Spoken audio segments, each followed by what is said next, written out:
ಇವತ್ತಿಗೆ ಕೋಟ್ಯಾಧಿಪತಿಯಾಗಿ ನಿಂತಿರುವಂಥದ್ದು, ಅದರ ಬಗ್ಗೆ ಸಾಕಷ್ಟು ಚರ್ಚೆಗಳಾಗಿದೆ, ಮಾತುಕತೆ ಆಗ್ತದೆ. ನಿಮ್ಮ ಅನಿಸಿಕೆ ಪ್ರಕಾರ ಆಗಿನ ಪವಿತ್ರ ಅವರು ಮತ್ತೆ ಈಗಿನ ಪವಿತ್ರ ಅವರು? ನಾನು ಆವಾಗಲೇ ಹೇಳಿದ್ನಲ್ಲ, ಆಗಿನ ಪವಿತ್ರ ಬಗ್ಗೆ ನಾನು ಎಲ್ಲ ಹೇಳಿದ್ದೀನಿ. ಈಗಿನ ಪವಿತ್ರ ಬಗ್ಗೆ ನಂಗೆ ಏನೂ ಬಿಲ್ಕುಲ್ ಗೊತ್ತಿಲ್ಲ. ನೀವು ಮೀಡಿಯಾದಲ್ಲಿ ಏನು ತೋರಿಸ್ತಿದ್ದೀರಾ ಅಷ್ಟೇ ಮಾತ್ರ ಗೊತ್ತು. ನಾನು ಅವ್ಳು ಮಾತಾಡ್ಸಿದ್ದಿಲ್ಲ, ಇಲ್ಲಾಂದರೆ ಅವಳು ಕ್ಲೋಸ್ ಫ್ರೆಂಡು ನಮಗೆ ಕ್ಲೋಸ್ ಫ್ರೆಂಡ್ ಆಗಿರೋದು ಇಲ್ಲ. ಅವಳ ಬಗ್ಗೆ ನಮ್ಗೆ ಏನು ಡೀಟೇಲ್ಸ್ ಗೊತ್ತಿಲ್ಲ. ಮೀಡಿಯಾದಲ್ಲಿ ಏನು ಬರ್ತಾ ಇದೆಯೋ ಅಷ್ಟೇ ನನಗೂ ಗೊತ್ತಿರೋದು. ಈ ಘಟನೆ ನೋಡೋದು ತುಂಬ ಬ್ರೂಟಲ್ ಮರ್ಡರ್ ಆ್ಯಕ್ಚುಲಾಗಿ. ಇಷ್ಟು ಜನ ಸೇರಿ ಒಬ್ಬ ವ್ಯಕ್ತಿಯನ್ನು ಕೊಲೆ ಮಾಡೋದು ಅಂತಂದರೆ ಅದು ಬೇರೆ ಥರ. ಈ ಒಂದು ಘಟನೆ ಬಗ್ಗೆ ನಿಮ್ಮ ಒಂದು ಮೊದಲ ಅನಿಸಿಕೆ? ಸರಿ ಅಲ್ಲ, ಅಷ್ಟೊಂದು ಜನ ಸೇರ್ಕೊಂಡ ಮನುಷ್ಯ ಎಲ್ಲಿ, ಅವ್ನು ಯಾರೋ ಏನೋ, ಅವನ್ನ ಅಲ್ಲಿಂದ ಕರ್ಕೊಬಂದು ಈ ಥರ ಮಾಡೋದೈತಲ್ಲ, ಈ ಅಯ್ಯೋ ಮೈಯೆಲ್ಲ ಜುಮ್ಮನ್. ಅದನ್ನು ಕೇಳ್ತಾ ಇದ್ರೇ ಮೈಯೆಲ್ಲ ಜುಮ್ಮನ್ ಅಂತ. ಬಟ್ ಇದಕ್ಕೆ ಏನು ಕಾರಣ? ಸೋಷಿಯಲ್ ಮೀಡಿಯಾ ಕಾರಣ. ಅವನೇನೋ ಮೆಸೇಜ್ ಹಾಕಿದ್ನಂತೆ, ಇವ್ರು ಅದಕ್ಕೆ ಏನಕ್ಕೆ ಬೇಕಿತ್ತು? ಎಷ್ಟೊಂದು ಜನ ಮೆಸೇಜ್ಗಳು ಹಾಕ್ತಾರೆ, ಎಲ್ಲ ಮಾಡ್ತಾರೆ. ಅದ್ರ ಬಗ್ಗೆ ನೀವು ಅಷ್ಟೊಂದು ಏನಕ್ಕೆ ಗಾಢವಾಗಿ ತೊಗೋಬೇಕಿತ್ತು? ಅದು ಏನೋ ಒಂದು ಸಿನಿಮ್ಯಾಟಿಕ್ ಆಗಿ ಅವನ್ನ ಪ್ಲ್ಯಾನ್ ಮಾಡಿ, ಬೇರೆ ಅಕೌಂಟ್ ಕ್ರಿಯೇಟ್ ಮಾಡಿ, ಅವ್ನು ಯಾರು ಅಂತ ಶೋಧನೆ ಮಾಡಿ, ಅವನ್ನ ಕರ್ಕೊಬಂದು ಈ ಥರ ಕಿರುಕುಳ ಕೊಟ್ಟು, ಈ ಥರ ಅವ್ನ ಪ್ರಾಣ ತೆಗ್ದಿನ್ ಯಾರು ಏನು ಸಿಕ್ತು ಈಗ? ಆಯಿತಾ, ಒಂದೇ ಒಂದು ಸೋಷಿಯಲ್ ಮೀಡಿಯಾದಲ್ಲಿ ಒಂದು ಮೆಸೇಜಿಂದ ಯಾರು ಏನು ಸಿಕ್ತು? ಪಾಪ ಆ ಮನುಷ್ಯ ಪ್ರಾಣ ಕಳ್ಕೊಂಡ, ಅವ್ರ ತಂದೆ ತಾಯಿ ಮಗನ ಕಳ್ಕೊಂಡ್ರು, ಅವನ ಹೆಂಡತಿ ಗಂಡ ಕಳ್ಕೊಂಡ್ರು, ಹುಟ್ಟೋ ಮಗು ಅಪ್ಪನ ಕಳ್ಕೊಂಡ್ರು. ಇವ್ರಿಗೇನು ಸಿಕ್ತು? ಒಂದು ಕೆಟ್ಟ ಹೆಸರು. ಸಮಾಜದಲ್ಲಿ ಎಷ್ಟು ಒಳ್ಳೆ ಹೆಸರುಗಳು ಇತ್ತು, ಹೆಂಗೋ ಏನೋ ಗೊತ್ತಿಲ್ಲ, ಒಳ್ಳೆ ಮಟ್ಟದಲ್ಲಿ ಇದ್ರಲ್ಲ.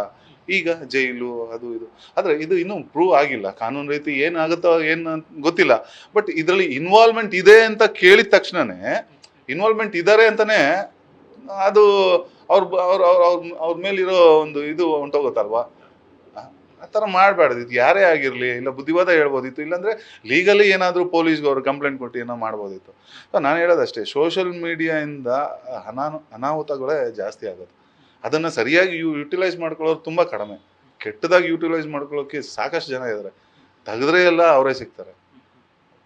ಫೇಸ್ಬುಕ್ಕು, ನಾನು ಐ ಹೇಟ್ ಸೋಷಿಯಲ್ ಮೀಡಿಯಾ. ನಾನು ನನ್ನ ಮಕ್ಳಿಗೂ ಹೇಳ್ಕೊಡ್ತೀನಿ, ಸೋಷಿಯಲ್ ಮೀಡಿಯಾ ಅನ್ನೋದ್ರಿಂದ ತುಂಬ ದೂರ ಇರಿ ಅಂತ.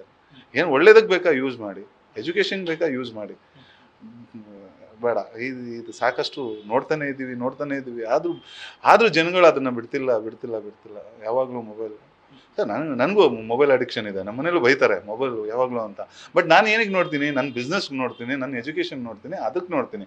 ಅದನ್ನು ಬಿಟ್ಟು ಹೇಳ್ತಿಲ್ಲ. ಎಲ್ಲೋ ಒಂದು ಸ್ಟಾರ್ಟಿಂಗಲ್ಲಿ ಎಲ್ಲರಿಗೂ ಕ್ಯೂರಿಯಾಸಿಟಿ ಇರುತ್ತೆ, ಅದು ಇದು ಅಂತ.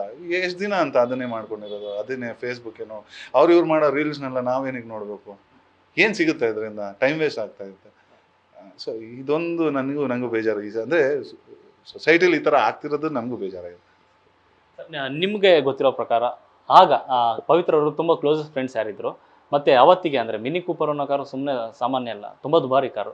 ಆಗ ಬಂದು ನಿಮ್ಮ ಜೊತೆ ಮಾತಾಡುವಂಥ ಸಂದರ್ಭದಲ್ಲಿ ವರ್ತನೆಯಲ್ಲಿ ಏನಾದರೂ ಸ್ವಭಾವದಲ್ಲಿ ಬದಲಾವಣೆ ನೋಡಿದ್ರ? ಇಲ್ಲ, ಇದು ಆ್ಯಕ್ಚುಲಿ ಅವಳು ಮಿನಿ ಕೂಪರಲ್ಲಿ ಬಂದಿದ್ದು ನಮ್ಮ ಅಲ್ಲಿ ವಿಲ್ಸನ್ ಗಾರ್ಡನಿಗೆ.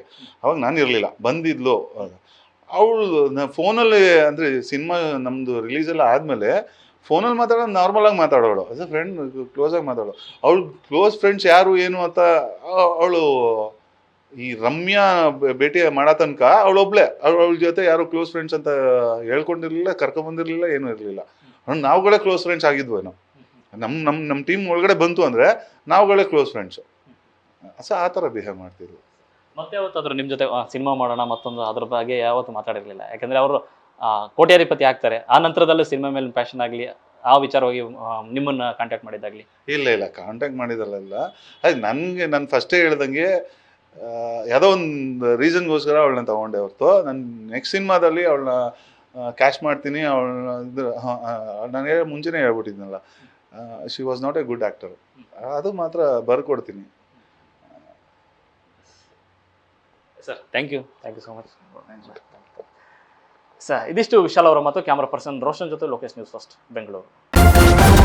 ನ್ಯೂಸ್ ಫಸ್ಟ್, ನಿರ್ಭೀತಿಯಿಂದ ನಿಮ್ಮ ಪರವಾಗಿ.